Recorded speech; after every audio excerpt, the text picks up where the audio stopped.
Halito, and welcome to Native Chalk Talk, a podcast by natives for all. Here we're keeping our Native ancestors' stories and history alive, while also sharing with you our Native culture, traditions, and more. I'm Rachel Youngman, a Choctaw originally from Anadarko, Oklahoma. I hope you'll enjoy this journey with me as we learn from our Native American guests. And I hope you'll do me a favor. Feel free to like and share these episodes. I so appreciate it. Yakuki.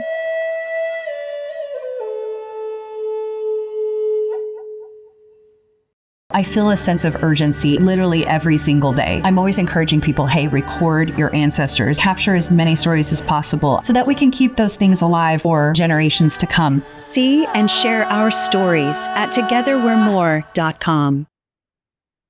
Halito, everyone, and welcome to the very first episode of Season 8, Native Chalk Talk, a podcast by natives for all. It's February 2025, and this month I'm overflowing with pride. I was honored to be selected by the Choctaw Nation for their Together We're More campaign, which highlights Choctaws making a difference in their communities and beyond. In this episode, I sit down with Sara Seals, Marketing Director for Choctaw Nation, to dive deeper into the meaning behind Together We're More. She shares fascinating insights that I bet you didn't know, but will find inspiring whether you're Choctaw or not. I highly recommend visiting togetherwe'remore.com to watch the incredible videos and read the powerful stories of my fellow Choctaws. But fair warning, have some tissues ready. These stories will touch your heart, whether they bring joyful tears or deep reflection on those who came before us. Beyond sharing our individual stories and the rich diversity within our people, Together We're More also highlights how our tribe gives back, not just within our own communities, but far beyond.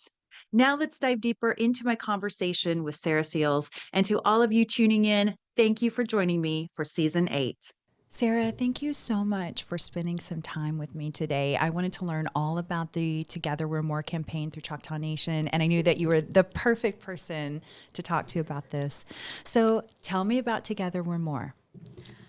Thanks for having me. Yeah. So Together We're More, it is a campaign for the Choctaw Nation of Oklahoma. It's kind of our only campaign that we get a chance to tell our story, who we are as the Choctaw people. And I say we because the campaign is not just for Choctaw tribal members, it's for anyone who we call the Choctaw Proud.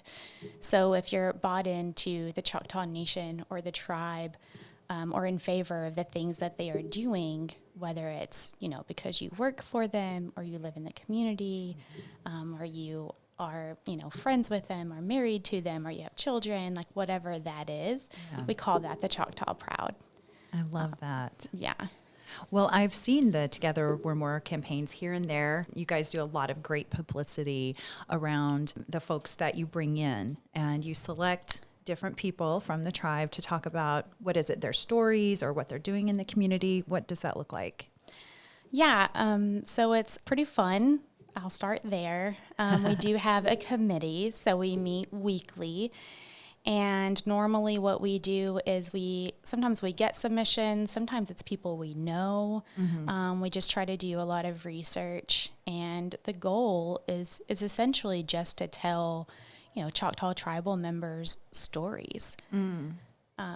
Without sharing their stories, we lose who the Choctaw people are, right? It's how they keep their culture intact. It's how they keep their language intact. Mm-hmm. And they haven't always been afforded the opportunity for their voices to be heard. Right. So we would like for this campaign to just be a platform, to showcase them. The stories it's a variety of stories, right? Some of them are perseverance and overcoming hard things in their lives. So many inspirational stories. I mean, you'll watch their story and hear what they have to say, and it's impactful for anyone, whether you're Choctaw or right. You don't have to be Choctaw to watch the videos that y'all have made, right? Absolutely. Anybody can watch. Okay. Absolutely.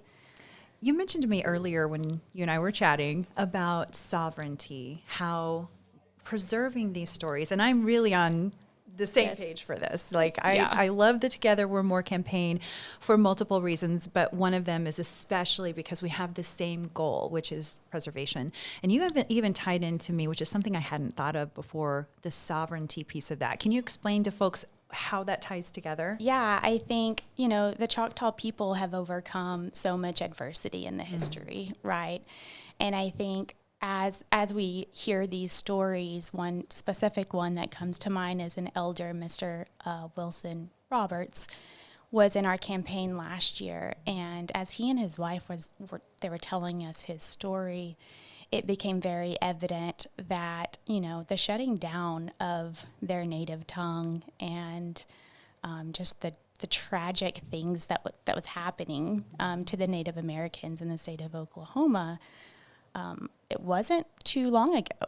I mean, It it's really our wasn't. elders that they're still living. They're still living. Yes. That's so crazy. Yeah, and we think of it, we seem to think of it as like something that happened, in a history book or Right. something. But these people are still living, and so we want to give them a voice to tell those stories, similar to how you do. Absolutely. But yeah, and so one of the things that sets, a Choctaw tribal member, or I think any Native American, apart from just being a U.S. citizen, is the fact that they do have their own language, they do have their own culture, their own cultural dances, their own hymnal singings, stickball, and so those are the things that now that they're able to have a voice in the world, Right. they're starting to revitalize that, right? We're Love starting that. to revive it. Yes. Yeah, and it's our job, with our teams, our marketing and multimedia and photography and all of our teams to capture that, not only so we can tell it, but also so we can preserve it for the future. And so, yeah, I mean, without their native tongue, without their language, and without the culture, they lose their sovereignty, because that's what sets them apart, essentially. It's what sets them apart. Yes. And that's something I think a lot of people, native or non-native, may not always understand. And so it is an important part. And one thing I do love about our tribe, among many things, I'm very biased, That's okay. is the great work that y'all do, that we do, with the language department. And my sisters and I, we all take classes around the same time. Sometimes we miss a class here or there, but we can take them online. And it's, a very easy schedule for us to do that. It's like 6 o'clock on Thursday nights or something like that. And Awesome. so that is one of the many things. Choctaw Nation wanting to preserve our language is super important, and we all get to benefit from it at no cost. And so you don't even have to be Choctaw to take the language, which is great. I know you talked about Wilson. Are there any other stories you'd like to highlight from the Together We're More campaign? So we do try to pick different demographics of tribal members that have come from different walks in life. But I always seem to be drawn to the elders' stories. Yeah. I think there's so much wisdom there that, it makes you, it just intrigues you. And so a couple of weeks ago, we did film. His name is Mr. Simeon, and we filmed him. He has a great story. I don't want to ruin it, because we'll be telling Sure. his story next year. Oh, I can't wait to hear it. Oh, it's so great. He's so inspirational. And he's older. He overcame polio when he was a child. Later on overcame diabetes, and he did it all through cycling. Oh, wow, that's Yes. amazing. Yeah. Building up his leg muscles, I guess, when he was younger. And then now he says something interesting. He was like, the only 2 medications I take now is I ride my bike and I take an aspirin. And he was just the wisdom that flows out of his mouth. And, and the elders, whenever we tell their stories, is just, it'll make you stop and think. Right. About just everything, When we get that age, what kind of stories are we going to leave behind, So. Our elders are so important too, and we need to ask them more questions about their lives and the history that was going on in their lifetimes. When my great-grandmother died, I was in my late 20s, but she was born in 1903. And that to me was just, wait, what? She was born in 1903, the things she must have seen. She never learned to drive.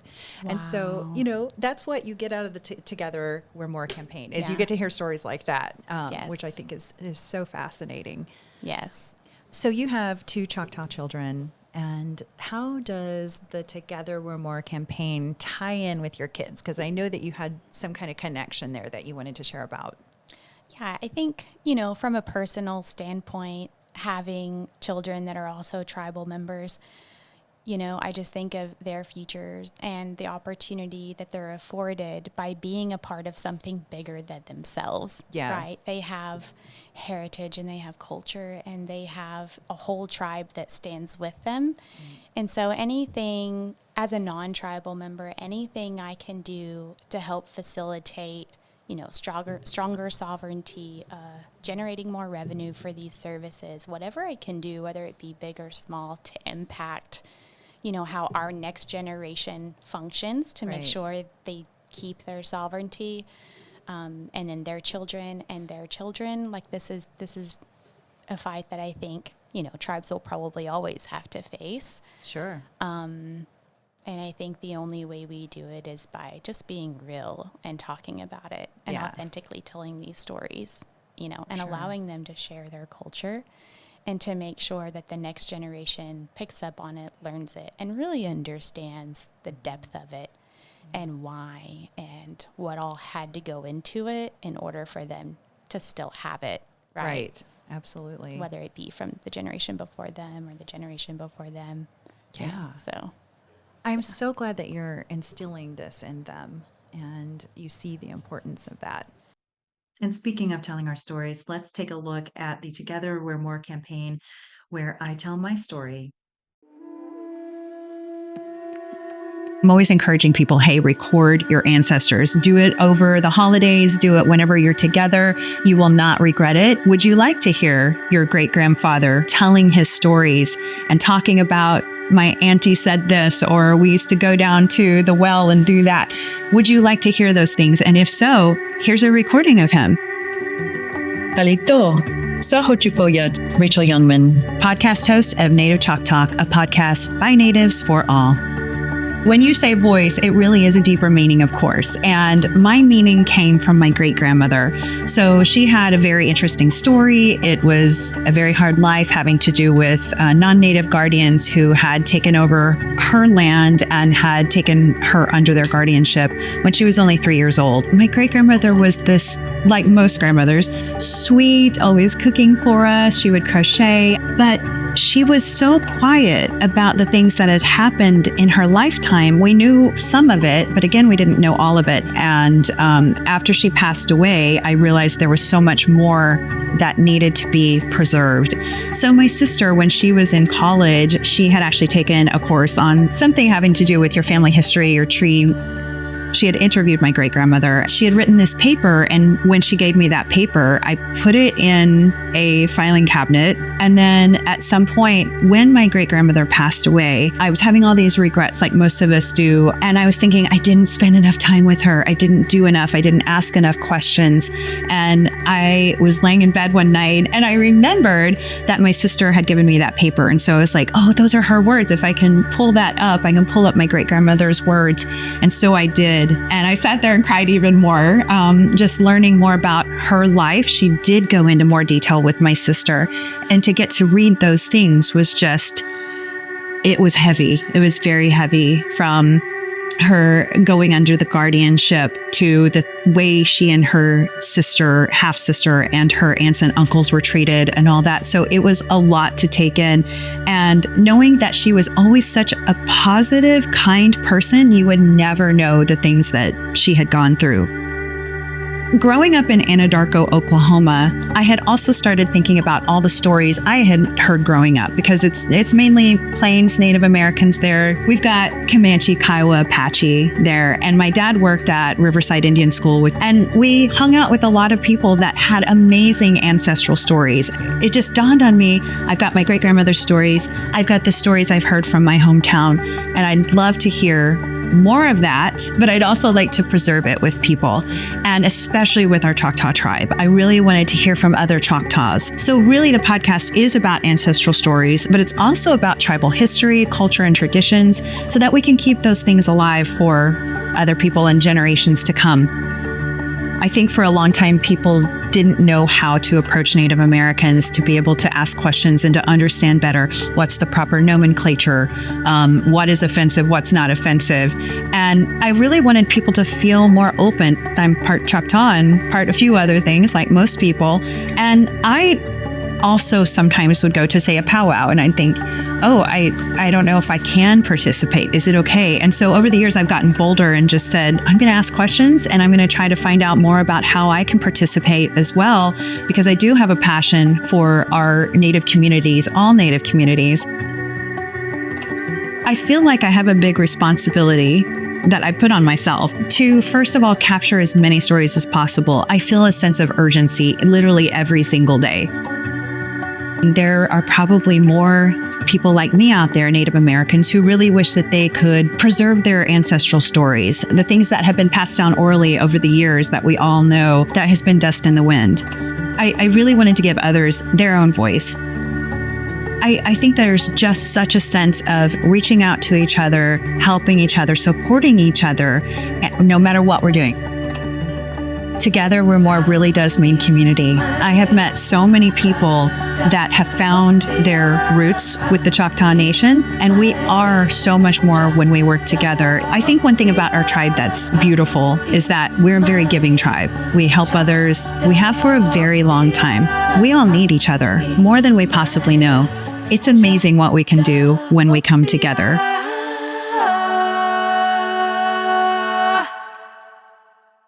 So tell us about the mission statement for Together We're More. So the mission for Together We're More, I feel like just upholds the mission for the Choctaw Nation overall, which that mission is to the Choctaw proud. Ours is a sovereign nation offering opportunities for growth and prosperity. Oh, I love that. When you say opportunities for growth and prosperity, does that mean outside of the tribe as well? Girl, yes. I think that's one of the cool things about Choctaw Nation, is the opportunities for growth and prosperities. Obviously it's for tribal members, but it's also for non-tribal members. Oh, really? How so? They invest in the education around us. I mean, anything from grade school all the way up through, colleges and universities within the state or within southeastern Oklahoma. I can tell of so many stories, but they offer a summer school program, right? So if kids are falling behind and they're not quite where they need to be, they can go to these summer schools, and they're at local public schools. It's just the tribe actually funds the programs. Yeah, funds the teacher and the food and things like that, to help catch them up so that they can be ready to move on to the next grade. They offer so many assistance to community partner events, and sponsorships and food banks. Really? Yeah. And so, I think, the way that the tribe gives back to communities, I don't think it can specifically be measured. We have economic impact numbers where we know, what the actual number is for the state. And isn't it in the billions? Yeah, it's like 3.2 billion. Yes. That's amazing. Yeah, that's the kind of economic impact they have for the state of Oklahoma. And again, that's affecting roads, it's affecting water. These are things that are helping the community outside of just the Choctaw Nation. Absolutely. It's infrastructure, it's, protecting water rights, it's building roads and bridges. And it is wild just how much they do. Yeah. And it's hard to tell that story, because the Choctaw people, in essence, they're a humble people. Yeah. So, in the past, they haven't necessarily, announced from the mountaintops how much they do, because it's just in their nature to give back. It's just in Choctaw's nature to do that. It's what we've always been taught. Yeah. I just wonder how many people do actually know that. How many people in the state of Oklahoma know how much the tribe is actually giving back? And I'm so proud of that. I'm proud to be part of a people that does that. Yeah, absolutely. And they partner. They partner with local universities, to come up with extracurricular programs and stuff. We've partnered with NASA last year on a huge event, Southeastern, and meet with them once a month on different things and opportunities that we can be a part of. It's wild. Fantastic. Yes. So I'm sure it takes a very large team probably to make all of this happen. Are you doing it all in-house at Choctaw Nation? So the Together We're More campaign has been in market for, I think, almost 8 years. Now this is our 5th iteration, meaning, the new visual concept, if you will, of how we do it. Previously, we've worked with our agency On Record that does a lot of our gaming and hospitality work as well. But within the last couple of years, we have found it very important to tell the Choctaw story by the Choctaw people. Okay. So now when we cast or pick the talent that's going to be in the commercial spots or who we're going to feature, we have a committee and we meet weekly. And so we bring these stories to the table and we talk about them and the different facets and, would they be interested? Could they have time? Yeah. How would we spend it? What would the creative look like? Where will we film them? I mean, there's just so much more to it. But then the whole committee gets a say because there are strength in numbers, right? So everyone has great ideas. So that's kind of how we do it. So it's mostly internal. Yeah. So, for example, the shoot that we did with you. Thank you so much for letting us steal you. It was such a wonderful experience. I've had so much fun. You did great. You did great. Thank you. Natural. But yeah, so when we pick tribal member stories that may be inspirational, normally it is, then our team scripts it and they come out and they figure out our multimedia team is great. Yes. They do so much prep work, shooting from the outside, like when you see videos and you just see the shots, it's like, oh yeah, that's beautiful, but you don't really understand what all they had to do. Oh, I can only imagine. Yeah. It's wild. But yeah, all of that, we have content writers, internal, on our communications and marketing teams that write the content.